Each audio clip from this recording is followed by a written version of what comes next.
नमस्ते विद्यार्थियों, मैं प्रकाश कुमार गांची मालवाड़ा ऑनलाइन क्लासेस में आपका स्वागत करता हूं।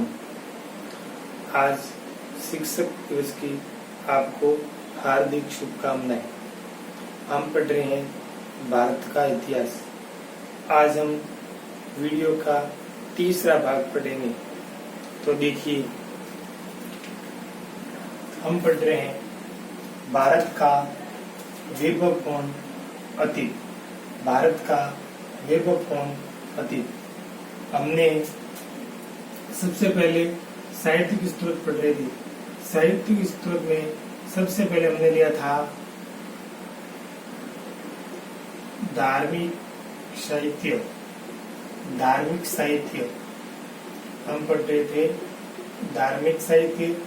धार्मिक साहित्य को 3 भागों में बांटा गया है। धार्मिक साहित्य को 3 भागों में बांटा गया है। हमने कल पढ़ा था इसको। ब्राह्मण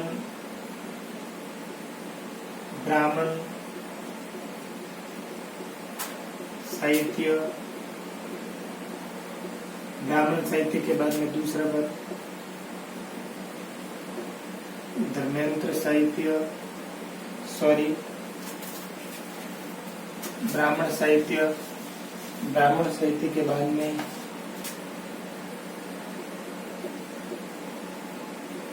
बौद्ध साहित्य।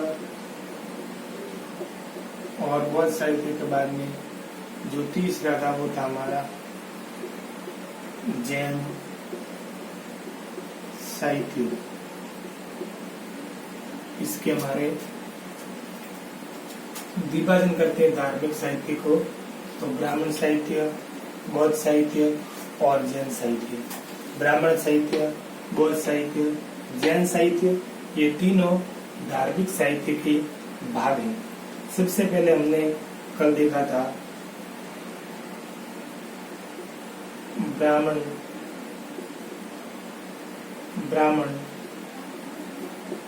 साहित्य।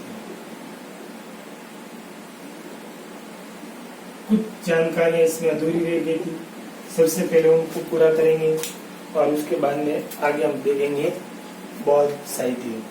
देखिए, ब्राह्मण साहित्य क्या है।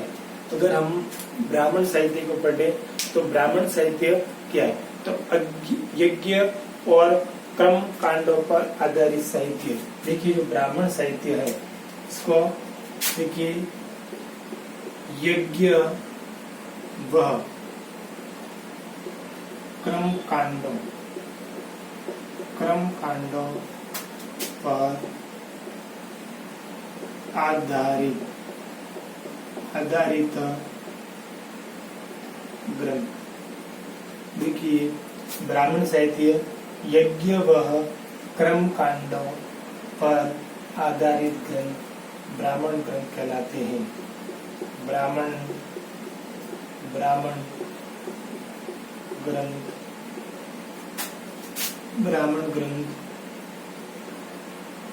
कहलाते हैं। ब्राह्मण ग्रंथ कहलाते हैं। अब हमें समझ में आता है कि वास्तविक ब्राह्मण साहित्य क्या है। तो यज्ञ कर्म कांडों पर आधारित ग्रंथ, यज्ञ व कर्म कांडों पर आधारित ग्रंथ ब्राह्मण ग्रंथ कहलाते हैं। ब्राह्मण ग्रंथ कहलाते हैं।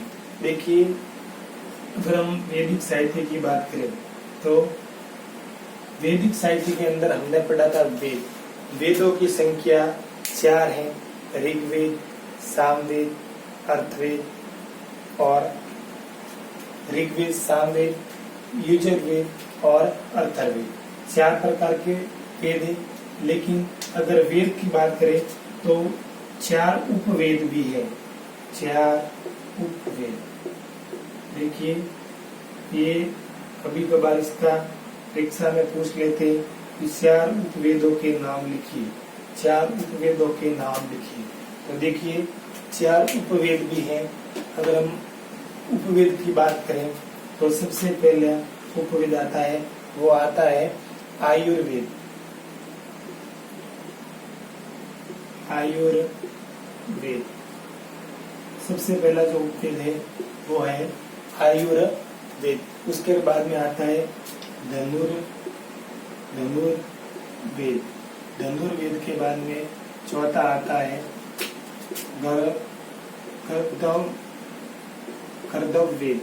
गर्दभवेद के बाद में चौथा आता है वो आता है शिल्पवेद। तो ये 4 प्रकार के उपवेद हैं। तो अगर वेदों की बात करें तो वेद 4 हैं, वो हमने कल पढ़ लिया था। ऋग्वेद, यजुर्वेद, सामवेद और अथर्ववेद। सबसे प्राचीन वेद था वो ऋग्वेद था, लेकिन आज हम पढ़ रहे 4 उपवेद, यानी वेदों के 4 उपवेद भी हैं। और उपवेदों का नाम है या आयुर्वेद, धनुर्वेद, गर्दभवेद और शिल्पवेद। ये चारों हैं उपवेद हैं, वेद के उपवेद हैं। ये 4 उपवेद हैं। देखिए इसमें हमें उपवेद के अंदर हमें क्या जानकारी मिलती है। तो उपवेद के अंदर हमें चिकित्सा, देखिए उपवेद के अंदर हमें चिकित्सा, संगीत,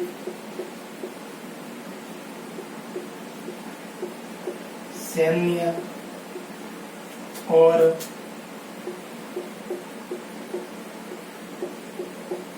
ऐतिहासिक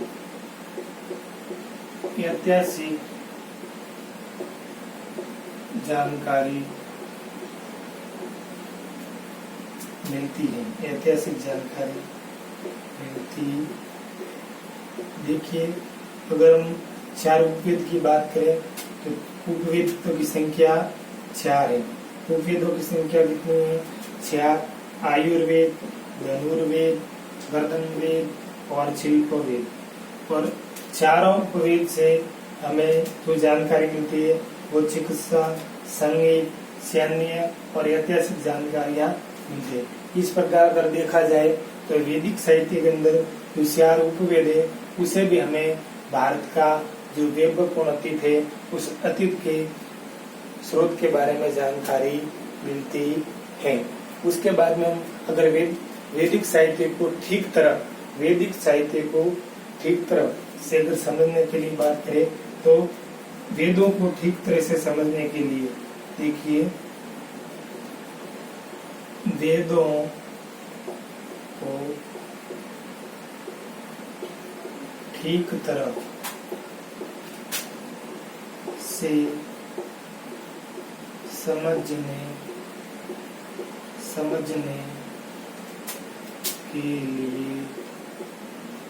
वेदांग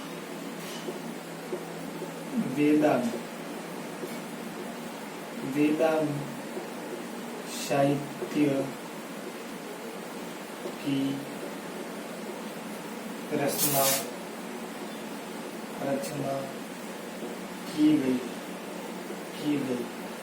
देखिए वेदों को ठीक तरह से समझने के लिए, ठीक तरह से जानने के लिए वेदांग साहित्य की रचना की गई। वेदों को ठीक तरह से समझने के लिए वेदांग साहित्य की रचना की गई। अगर हम वैदिक सभ्यता की बात करें, ब्राह्मण साहित्य की बात करें तो ब्राह्मण साहित्य पूरा वैदिक साहित्य पर निर्भर करता है। और अगर वेदों को और वैदिक साहित्य को वैदिक साहित्य को ठीक तरह से समझने के लिए वेदांग साहित्य की रचना की गई। देखिए अब हम आगे पढ़ेंगे। वेदांग साहित्य की रचना की गई। वेदांग 6 है। वेदांगों की संख्या कितनी है? 6 है।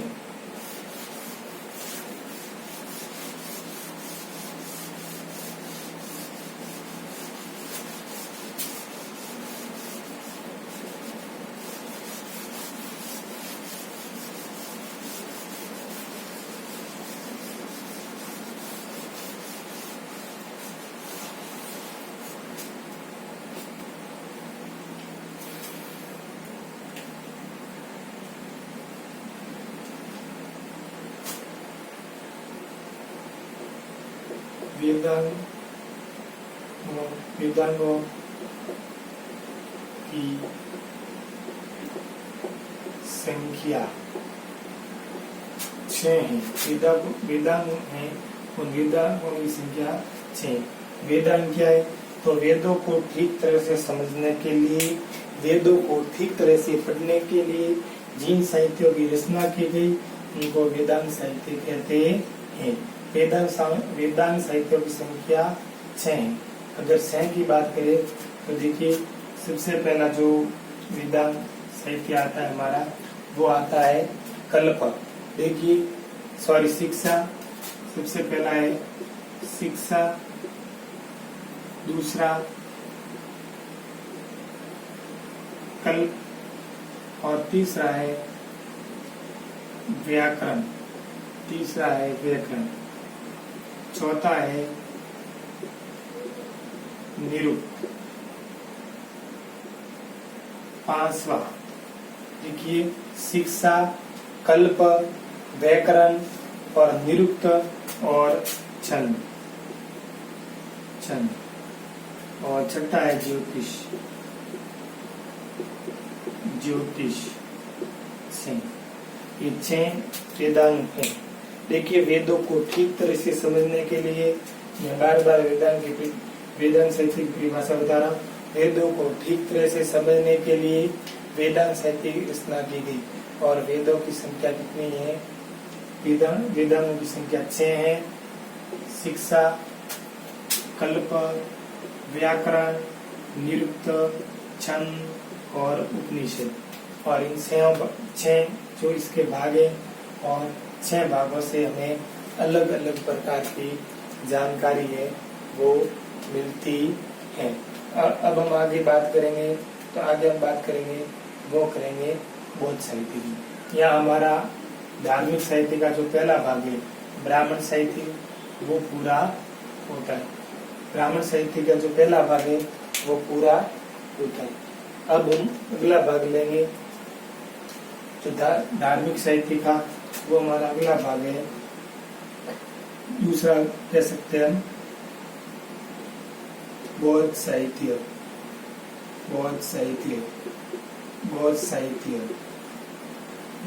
के बारे में पढ़ेंगे।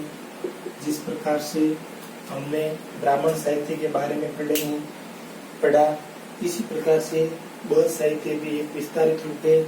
और बौद्ध साहित्य के माध्यम से भी हमें प्राचीन भारत की सामाजिक, धार्मिक, आर्थिक और सांस्कृतिक जानकारी मिलती है। अगर हम बौद्ध साहित्य की बात करें तो प्राचीन भारतीय इतिहास के निर्माण में बौद्ध साहित्य की प्रमुख भूमिका रही। देखिए, अगर हम बौद्ध साहित्य की बात करें तो प्राचीन भारत के निर्माण में बौद्ध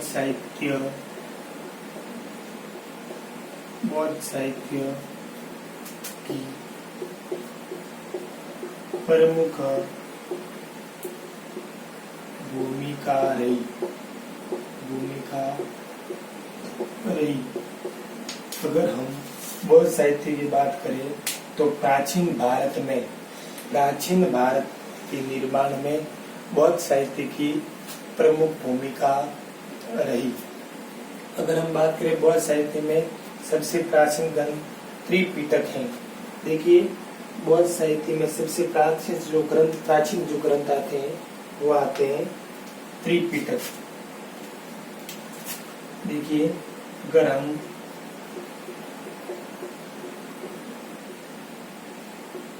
बौद्ध साहित्य में सबसे प्राचीन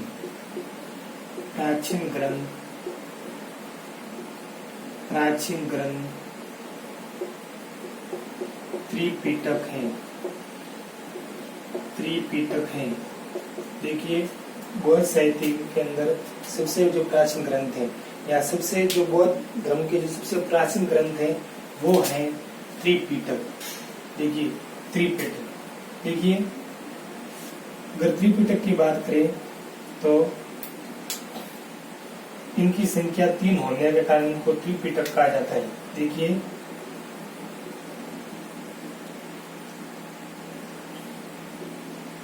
इनकी संख्या 3 होने के कारण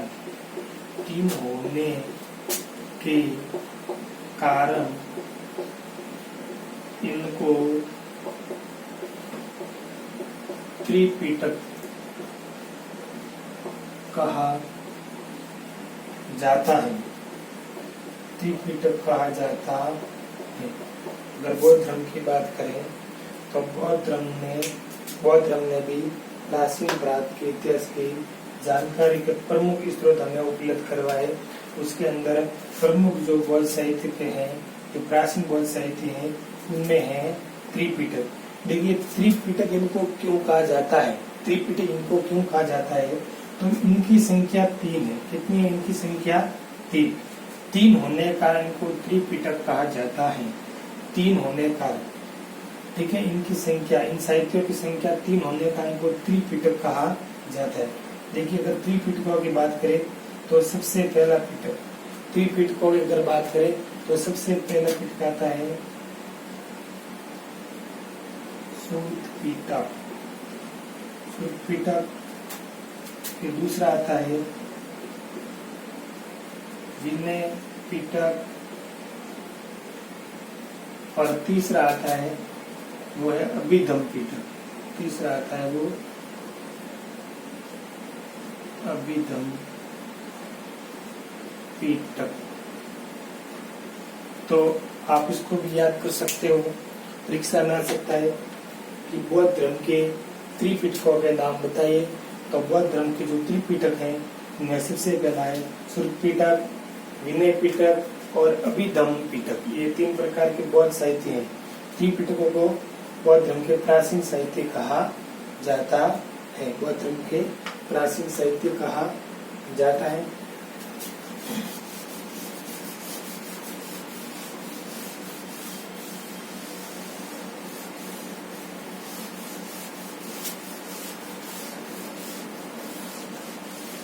त्रिपिटकों को बौद्ध धर्म के प्राचीन साहित्य कहा जाता है।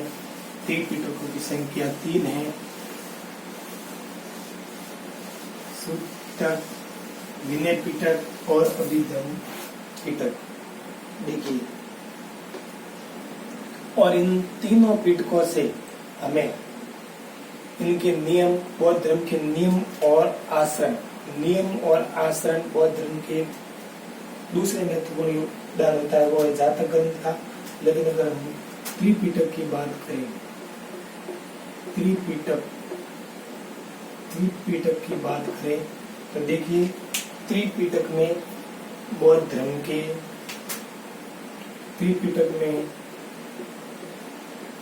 बौद्ध धर्म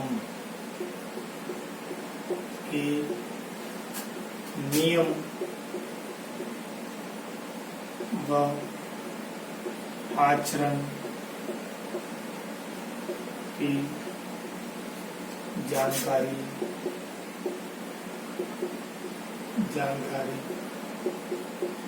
मिलती है। देखिए अगर त्रिपिटक की बात करें तो त्रिपिटकों से हमें बौद्ध धर्म के नियम और आचरण, बौद्ध धर्म के जो नियम है, बौद्ध धर्म के जो आचरण है, उनके बारे में हमें जानकारी मिलती है। और इसमें देखिए त्रिपिटकों के अंदर बौद्ध धर्म के नियम और आचरण का संग्रह है। देखिए त्रिपिटकों के अंदर बौद्ध धर्म के नियम व आचरण का संग्रह है,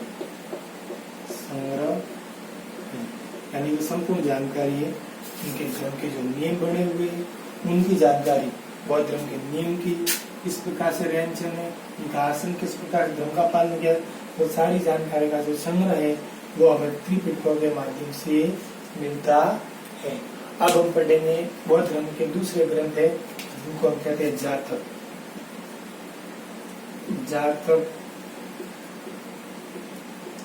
ग्रंथ। देखिए जातक ग्रंथ, जातक ग्रंथ ये बौद्ध धर्म का दूसरा महत्वपूर्ण ग्रंथ माना जाता है, जातक ग्रंथ। देखिए जातक ग्रंथों में गौतम बुद्ध के पूर्व जन्मों की कथा व तत्कालीन सामाजिक धार्मिक आर्थिक जानकारी मिलती है। तो देखिए जातक ग्रंथ में जातक ग्रंथ में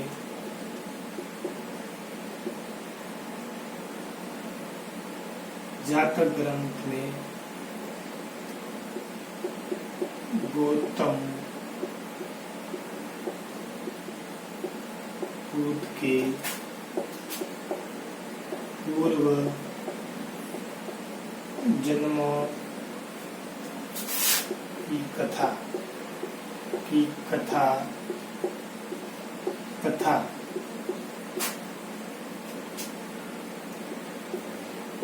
सामाजिक